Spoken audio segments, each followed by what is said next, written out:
ఈరోజు రాష్ట్ర ప్రభుత్వం సామాజిక న్యాయానికి కట్టుబడి రాష్ట్ర ముఖ్యమంత్రి రేవంత్ రెడ్డి గారి నాయకత్వంలో ఇందిరమ్మ ప్రభుత్వం ప్రజాప్రభుత్వం పెద్ద ఎత్తున తెలంగాణలో ఒక విప్లవాత్మకమైనటువంటి మార్పులు తీసుకొని వస్తూ ఉంది.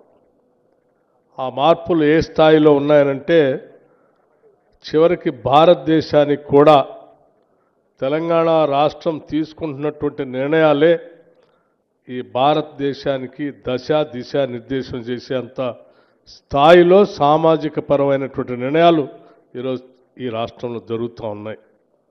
దానికి నిజంగా బహుజనులందరి తరఫున ఈ రాష్ట్ర ప్రభుత్వానికి, ముఖ్యమంత్రికి, కేబినెట్కి మనమందరం హృదయపూర్వకమైనటువంటి అభినందనలు, కృతజ్ఞతలు కూడా చెప్పాల్సినటువంటి అవసరం ఉందని భావిస్తూ ఉన్నాం.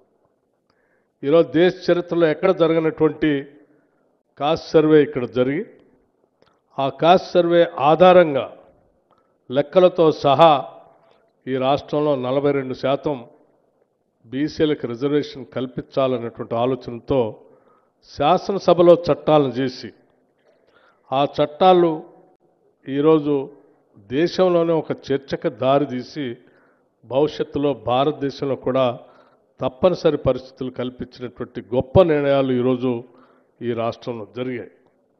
దానికి మనమందరం ఈరోజు ఇక్కడ కూర్చున్నటువంటి బీసీల నాయకులు, బహుజనుల నాయకులు అందరికీ కూడా నేను ఒకటే విజ్ఞప్తి చేస్తూ ఉన్నాను.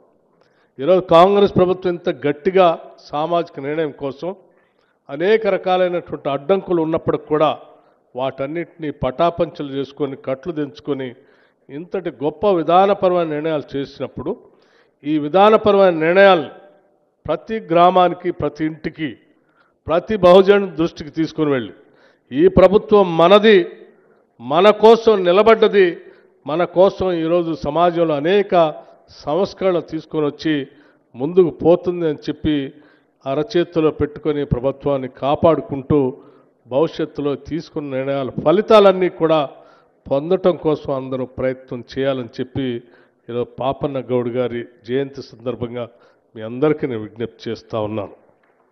ఈరోజు విగ్రహావిష్కరణ ఇప్పుడే పెద్దలు మన మహేష్ కుమార్ గౌడ్ గారు కానీ, పొన్నం ప్రభాకర్ గారు కానీ మాట్లాడేటప్పుడు చాలా స్పష్టంగా చెప్పారు.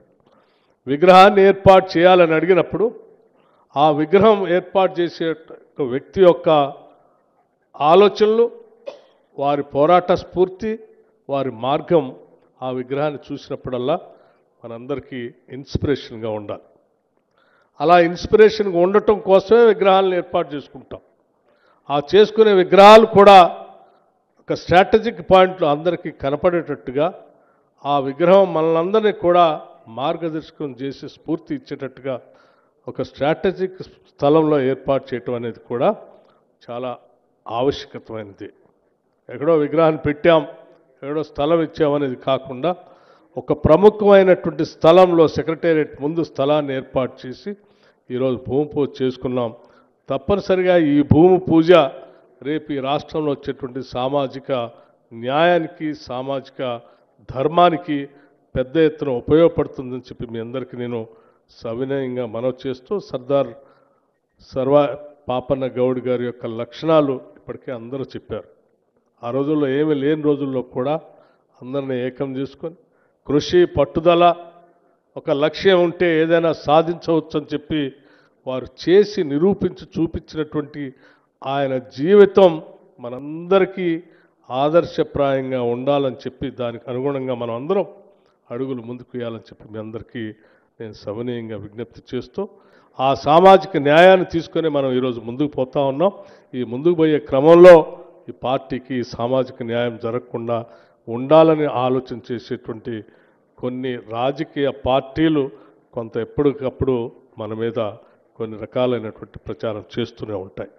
ఆ ప్రచారం చేసేటువంటి రాజకీయ పార్టీలందరికీ కూడా మనం స్పష్టంగా ఒక సందేశాన్ని ఇవ్వటం కోసం రాష్ట్ర వ్యాప్తంగా ఉన్నటువంటి ఈ సమాజం మొత్తం ఏకం కావాల్సినటువంటి అవసరం, నిలబడినటువంటి ప్రభుత్వాన్ని గుండెల్లో పెట్టి కాపాడుకోవాల్సినటువంటి అవసరం కూడా మనందరిపైన ఉందని చెప్పి మరొకసారి నేను మీ అందరికి విజ్ఞప్తి చేస్తూ ముగిస్తా ఉన్నాను. అసలైన తొలి వెలుగు.